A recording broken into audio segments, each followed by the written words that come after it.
رگوں میں دھیمی دھیمی گدگداہٹ مچ گئی تھی۔ چند لمحے گہری خاموشی میں گزر گئے، پھر آصف کی نرم آواز اس کی سماعت میں اتری۔ نور، تم ایک پڑھی لکھی شعور بیدار کی مالک ہو، اچھا برا کہنے پرکھنے کی صلاحیت رکھتی ہو، اس لیے میں بات کرنے سے پہلے ہی کہوں گا کہ میری بات کا کوئی غلط مطلب نہ لینا۔ آصف نے چند لمحے توقف کیا۔ مہنور کا رواں رواں دھڑک اٹھا۔ اسے اندازہ ہو گیا تھا یہ آصف کیا کہنے جا رہا ہے۔ نور، بڑوں نے ہمارے بچپن میں ہی ہماری زندگیوں کا جو فیصلہ کر دیا تھا، مجھے اس سے کوئی سروکار نہیں۔ میں یہ جاننا چاہتا ہوں کہ کیا تم ان کے اس فیصلے سے متفق ہو؟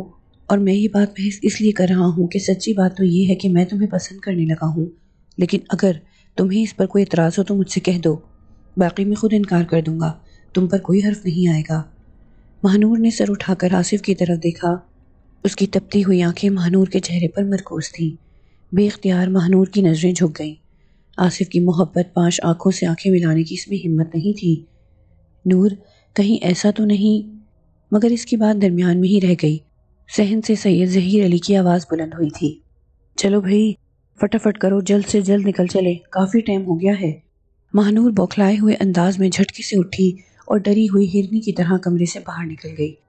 آصف کے ہونٹوں پر ہلکی سی مسکراہٹ رنگ آئی۔ وہ جانتا تھا کہ مہنور کے دل و دماغ میں اس کے علاوہ کوئی دوسرا نہیں۔ پھر افراتفری میں سب نے ہلکا پھلکا ناشتہ کیا اور ضروری چیزیں سنبھالتے ہوئے گھر سے نکل کھڑے ہوئے۔ صحن کی حالت دیکھ کر سبھی ششدر رہ گئے تھے۔ صحن میں بیری کا درخت اپنی جگہ سے یوں غائب تھا جیسے وہ کبھی وہاں موجود ہی نہ رہا ہو۔ ڈربی کی جگہ بھی بالکل صاف تھی۔ گرا ہوا دروازہ اور دیوار اپنی جگہ جوں کی توں تھی، البتہ کچے صحن کی حالت بہت دگرگوں تھی۔ مٹی اکھڑی ہوئی تھی، جگہ جگہ پر ہاتھی کے پیروں کے اور شیر کے پنجوں کے نشان تھے، اور پورے صحن میں خون جمع ہوا تھا جس کی رنگت اب سیاہ صورت اختیار کر چکی تھی۔ اسد کب کا جا چکا تھا۔ باقی 2 بچوں سمیت 31 افراد کا یہ چھوٹا سا قافلہ 5 ٹانگوں کے ذریعے قریبی شہر مٹو بھائی تک پہنچا۔ وہاں سے وہ لاہور کے لیے نکل کھڑے ہوئے۔ جس وقت وہ لوگ لاہور ریلوے اسٹیشن پر پہنچے، اس وقت صبح کے 10 بج رہے تھے۔ اسد انہیں سیڑھیوں پر ہی مل گیا۔ اس نے پوری بوگی بک کرا لی تھی اور 1 گھنٹے بعد ٹرین پنڈی کے لیے نکلنے والی تھی۔ وہ سب بوگی میں سوار ہو گئے۔ یہاں بوگی میں بھی گھر والی ترتیب تھی، یعنی بزرگ حضرات پہلی سیٹوں پر قابض ہو گئے، اس کے بعد عورتیں، پھر لڑکے اور لڑکیاں۔ اسد اور آصف آخری 2 سیٹوں کے ایک طرف کھڑکی والی سیٹوں پر آمنے سامنے بیٹھ گئے تھے۔ او اسد پتر، یہ کولر پانی کا بھر لا، راستے میں کام آئے گا۔ سید ظہیر علی نے اسد کو مخاطب کیا تو وہ کولر اٹھا کر نیچے اتر گیا۔ گاڑی چلنے میں کچھ ہی دیر باقی تھی کہ ایک 13-14 سال کا لڑکا بوگی میں چڑھایا۔ اس کے ہاتھ میں پرس، گلے کی چینیں اور تسبیحاں لٹک رہی تھیں۔ اسد اب بھی پانی لے کر نہیں آیا تھا۔ آصف خاموش بیٹھا کھڑکی سے باہر دور سیڑھیوں کے اوپر بیٹھی ایک مفلوک الحال فقیرنی کو دیکھ رہا تھا۔ اس کے قریب ہی کپڑوں سے بے نیاز ایک بچہ سیڑھیوں کے فرش پر لیٹا سو رہا تھا۔ سید ظہیر علی نے آنے والے بچے سے ایک تسبیح خرید لی۔ اور کچھ چاہیے چاچا جی؟ اس لڑکے نے کہا۔ نہیں، یہ پرس بھی ہیں، صرف 10-10 روپے میں۔ او نہیں پتر، اس کی ضرورت نہیں۔ یہ لائٹر بھی ہیں۔ او پتر، ہم میں سے کوئی سگریٹ پینے والا بندہ نہیں ہے۔ سید ظہیر علی نے مسکراتے ہوئے کہا۔ وہ لڑکا دوبارہ بوگی سے نیچے اتر گیا۔ سب اپنی اپنی باتوں میں مگن تھے۔ مہنور اور عظمیٰ اپنی سہیلیوں اور کالج کی باتوں میں لگی ہوئی تھیں۔ شاکر حسین، ذاکر حسین اور افتخار اپنی اپنی ملازمتوں کی فکر میں تھے کہ بہت چھٹیاں ہو گئی ہیں، جاتے ہی آفس میں حاضری لگوائیں گے۔ ذاکر حسین کی بیٹی ہنا رو رہی تھی اور اس کی ماں رخشندہ اسے چپ کرانے کی کوششوں میں مصروف تھی۔ آسماء، مسرت اور کلثوم کو پنڈی کے قصے سنا رہی تھی۔ اچانک گاڑی نے وسل دی تو سید ظہیر علی نے ذاکر حسین کو مخاطب کیا۔ او ذاکر پتر، ذرا اسد کو دیکھ، گاڑی چلنے والی ہے، وہ پانی لین گیا ہے، نہیں آیا۔ ان کی آواز پر آصف کی نگاہ ان کی جانب اٹھ گئی اور پھر وہ دوبارہ کھڑکی سے باہر دیکھنے لگا، مگر پھر وہ پوری طرح چونک پڑا۔ اس نے تڑپ کر سید ظہیر علی کی طرف دیکھا۔ وہ اپنے دھیان میں بیٹھے خلیل الحسن اور بشیر الحسن سے محو گفتگو تھے۔ آصف کے چونکنے کی وجہ وہ تسبیح نما مالا تھی جو ان کے دائیں ہاتھ میں دبی ہوئی تھی، جس میں موتیوں کی جگہ موٹے موٹے سیاہ بچھو پروئے ہوئے دکھائی دے رہے تھے۔ آصف ہڑبڑا کر اپنی جگہ سے اٹھا اور تیزی سے ان کی جانب لپکا۔ اگلے ہی لمحے اس نے وہ مالا ان کے ہاتھ سے جھپٹی اور کھڑکی سے باہر اچھال دی۔ اس کی اس حرکت پر سبھی متحیر رہ گئے تھے۔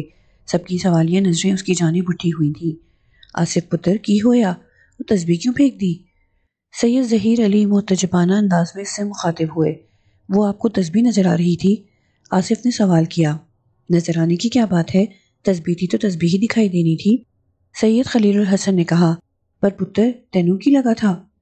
اس سے پہلے کہ آصف کچھ بولتا، کھڑکی کے ساتھ بیٹھے افتخار نے کہا، ادھر آ کر دیکھو تو ذرا کیا پھینکا ہے تم نے۔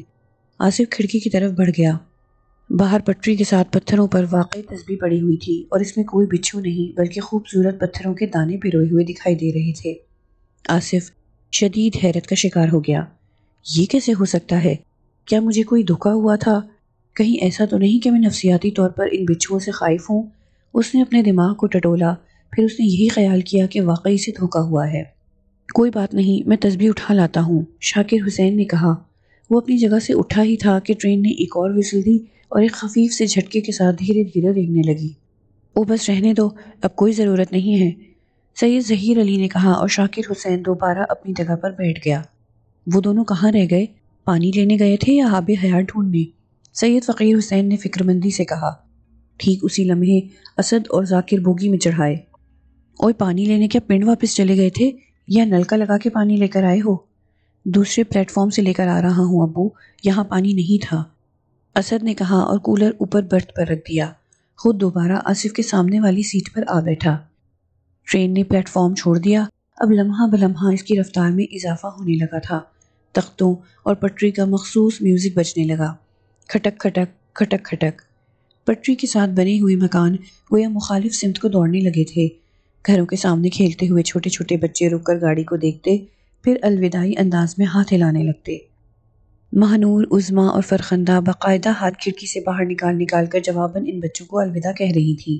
اسد اور آصف اپنی اپنی جگہ خاموش بیٹھے کھڑکیوں سے باہر بھاگتے ہوئے مناظر کو دیکھ رہے تھے۔